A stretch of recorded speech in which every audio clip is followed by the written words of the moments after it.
So as we are living in quite uncertain times at the moment, it begs the question, when will the football season get to be finished, or even will the football season get to be finished at all? If the worst did come to worst and we couldn't finish the season, then how do we decide who finishes where? I've seen quite a few suggestions online as to how we go about doing it, and in today's video I thought we'd look into one of those suggestions. So for today we're going to be looking at how would the championship table finish if we were to use the results of the reverse fixtures for the remaining 9 matches that every championship club has to play. So who would be getting relegated, who would be making the top 6, and who would be winning the league? In today's video we'll be finding out. So obviously if you did well against those 9 clubs who you've got still to play this season, if you did well against them earlier on the season, chances are you're going to finish the season strongly and finish quite highly. The opposite if it's the other way around. And before we do hop into anything, I want to give a shout out to our sponsors over at OneFootball. As always, you can find their link in the top line of the description down below. We don't really have, we don't have any football going on in the world at the moment, but they're still producing quite a lot OneFootball on all the recent speculation going on. You know, there's a bit of transfer news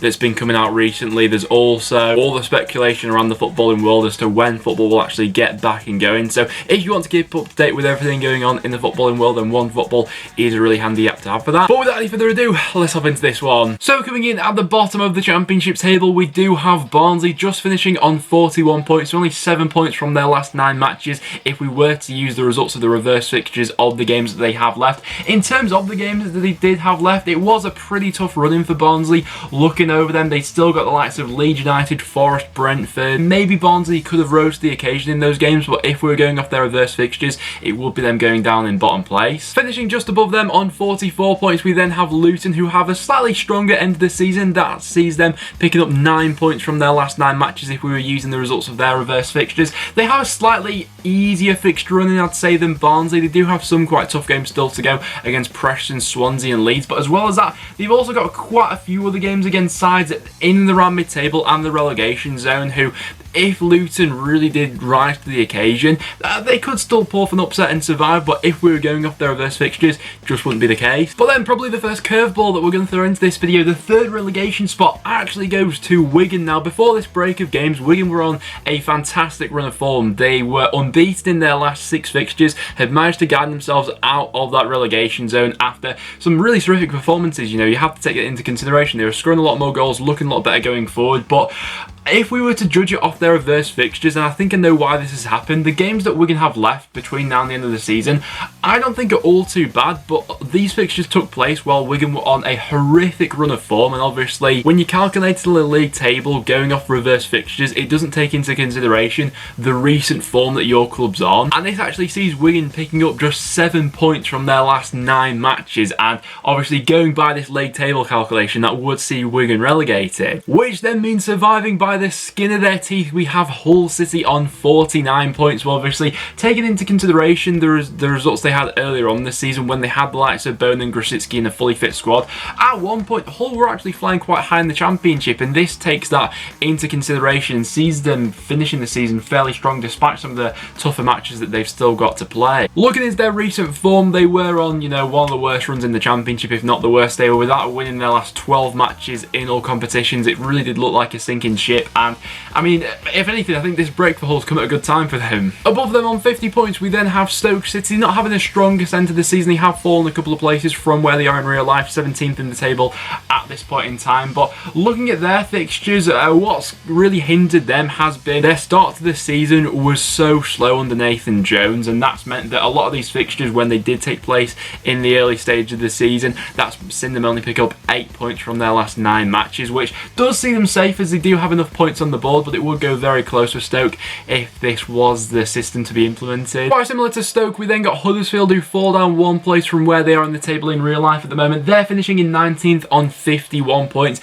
I mean, this championship table prediction just goes to show how close it would be at the bottom of the championship. Only 3 points separates relegation from 17th place, which is ridiculous. But obviously Huddersfield didn't get off to the best start to the season. A few of those results were factored into this one, but as a result of already having enough points on the board and the likes of Barnsley, Luton and Wigan and Hull not being able to accumulate as much between them to catch them up. That does see Huddersfield surviving in 19th. We then got Middlesbrough finishing in 18th, the same amount of points as Huddersfield. They just finish above them on goal difference. In real life, they're currently 2 points above the relegation zone. On this, they've managed to pull one more point clear, finishing on 51, 3 points away from the relegation zone. When football actually does get back underway, the relegation battle is going to be absolutely fascinating, because is momentum still going to be a thing? Like, can we still factor in how a club's been doing lately? Because we'll have had like several months in between it. It's going to be a really bizarre thing when it does get back underway, but this does see Middlesbrough surviving. But the biggest jump we have seen in the table so far has been Charlton moving up 5 places from the relegation zone up to 17th, finishing the season on 51 points, picking up 12 points from their last 9 matches. I think the reason for this is at the start of the season, and that's what's very important in this when we factor in their remaining 9 matches. Charlton were absolutely brilliant. They were on an absolute roll. They were in the top 6 at one point with how fast they started the season out with. They were a breath of fresh air coming into the championship. They only lost 2 of their first 7 matches, and I mean, their remaining fixtures are quite interesting. The weekend that football got cancelled, they were supposed to be playing Hull, which was about to be a massive crunch game at the bottom. Unfortunately, that one got postponed, but that's quite an interesting result of this one, I'd say. Falling into 16th place, this is where we're getting into mid-table. There's quite the split between 17th and 16th. That is Sheffield Wednesday. They fall 1 place from where they are in the table in real life at the moment. Before this break, Sheffield Wednesday not on a good run of form at all. They could barely score. I think a bit of a rebuild is needed at Wednesday over the summer. Birmingham's another interesting one. They move up 1 place in the table up to 15th. Another club where it's maybe a rebuilding job over the summer, or maybe not a rebuild, but continue progressing on the work that Pep Clotter's done there at the club this season. I think there's still a bit of a mixed opinion as to whether he is the right man to take them forward. I think there's just been one too many draws in there this season for Birmingham. This season picking up 10 points from their last 9 matches. We got Reading in 14th, finishing exactly where they are in the table at this point in time. These mid-table clubs are all quite interesting, really, because I think they're all faced with the same decision in the summer. Do they stick or twist with the manager at the moment? Is he the right man going forward? I think that Wednesday will be asking that Birmingham, and Reading as well with Mark Bowen. You have to say the upturn in results since Bowen has come in is undoubtable. Considering where he took over that squad and where they find themselves now, nowhere near the relegation zone, you've got to give him credit, but will he be giving that back in over the summer? It's an interesting question to ponder. In at 13th and dropping down 1 place from where they are in the table at the moment, we have Derby County. They are, I'd say, the first of these clubs in mid-table who probably, I don't think will be asking that question about the manager. I think that the upturn in form that Koku has showed, it was always going to be a bit of a gradual build for Derby this season after losing Lampard, losing the quality from their loanees that they had there last season. It was always going to take a bit of time to get a new philosophy across, get them going in the way they wanted to, and I think that there are a couple of areas in the squad that they may be looking to have a bit of a refresh over the summer, but in terms of the people behind the scenes and Koku, I think they'll be looking to keep him on, because ultimately it has been, you know, a disappointment not to make it into the playoffs perhaps, but there was always that expected drop off, and with how well 2020's gone for them, there's nothing to suggest that, you know, with a lot of the youngsters that they've got coming up, next season they couldn't have a really good go at it under Koku. This is then QPR moving up to 12th and having quite a strong end to the season, picking up 14 points from their last 9 matches. Now QPR in real life at the moment, they've just beat Preston by 3-1. That was their last result. I thought they were absolutely brilliant. They're on a terrific roll at the moment, being unbeaten in their last 6 matches, and they're only 6 points off the playoffs. And looking at their fixtures, it's a really favourable run in. Never say never in the Championship. No one around the top 6 has been that consistent recently, and if QPR are able to break into that, what a season and what an end to it would be. Cardiff finishing 11th place, that's a fall off of 2 places for them. They've got quite the tough end to the season, that's reflected by the points they pick up, just 10 points from their last 9 matches. Still got games against the likes of Leeds, Preston, Bristol City, Fulham, Blackburn and Derby in there as well, so still got quite a few tricky games to go. In real life, they're only 2 points away from the top 6 at the moment. Like you say, that playoff picture is wide open. It's been left at quite a bizarre stage of the season where it really is the bottom 3 and the top 6 that are the undecided factors of the Championship at the moment. Cardiff have got that chance, but they do have quite the tough running, that's reflected by this. In 10th, we've then got Millwall finishing on 66 points. If you look at this table, there is quite a separation between the chasing pack and the top 6 in this one. In real life, there's absolutely nothing in it. Millwall are just 2 points off North End at the moment, and we're actually finishing on, coming into this break on a really good run of form actually. And I have to say, their fixture list, I think they'll fancy the chances of finishing in the top 6 as well, looking at them. They got a lot of winnable games in there. What lets Millwall down, though, similar to a lot of other clubs, is their start to the season when a lot of these games did take place. Millwall weren't the most of consistent sides, obviously. They had to go through that whole phase of transition under Neil Harris at the start of the year. That's what holds them back in this one. We then got Blackburn, who were able to pick up 14 points from their last 9 matches, but that's only enough to lift them one place higher than where they are in real life at the moment, up to 9th in this prediction. And that's a whole 7 points off the playoffs, which is quite the distance from where they are at the moment. Obviously, they're only 3 points away at the moment. One of the clubs in the chasing pack, the only thing going against them lately has been there's just been too many draws. Then next up and falling into 8th position, we have Bristol City. Based on their reverse fixture results, they actually only pick up 13 points from now until the end of the season, which does see them fall down to 8th in the table. Bristol City in real life, it's been a bit of a weird time for them lately because they're 7th in the table, which, you know, I'm sure a lot of the fans would have taken that at the start of the season, but the amount of opportunities that they've had to go into the top 6 lately has been absolutely bonkers. In their last 5 game weeks, 3 points would have seen them climbing above Preston, who have been on an awful run lately, but they've just not been able to capitalise on that. It has been a really bizarre time in the Championship lately, where it's just missed opportunity after missed opportunity for several Championship teams, Bristol City being one of them. But based off their results, we actually see them falling off a little bit and finishing quite the way behind 6th place. And climbing up from 11th to 7th, just missing out on the top 6 based on reverse fixture results, we have Swansea City,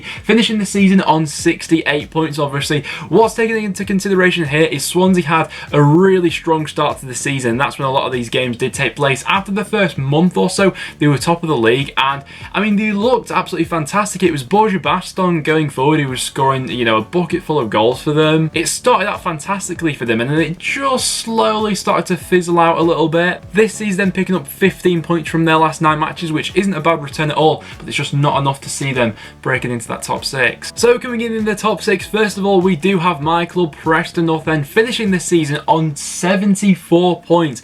18 points we pick up from now until the end of the season if we were to use our reverse fixtures.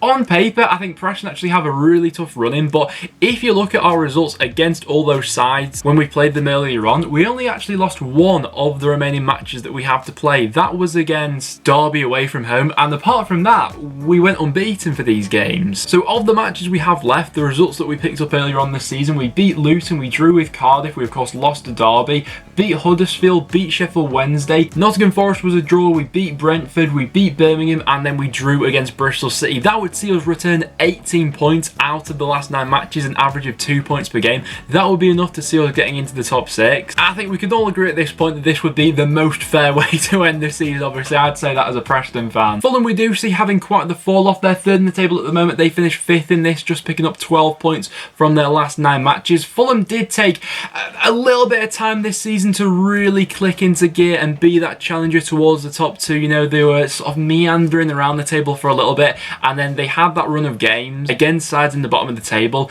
where they finally started to churn out a bit of consistency. I think obviously it's Scott Parker's first season in management. It was always going to take them a bit of time to find their flow. They had found that lately, but based off the reverse fixtures, they're down in 5th. Next up, we got Brentford finishing the season in 4th place, exactly where they are in the table at this point in time. Brentford's an interesting one because they didn't have the greatest of starts to the season. It took them a little bit of time to get going, but the reverse fixtures that they've still got to play, a lot of them took place while they were on this rise up the Championship, and so we actually see them have quite a strong end to the season, picking up 17 points. I'd actually be quite interested though from you guys as well. We've had a little bit of time to sort of sit back and think about what we make of every side currently in the playoffs.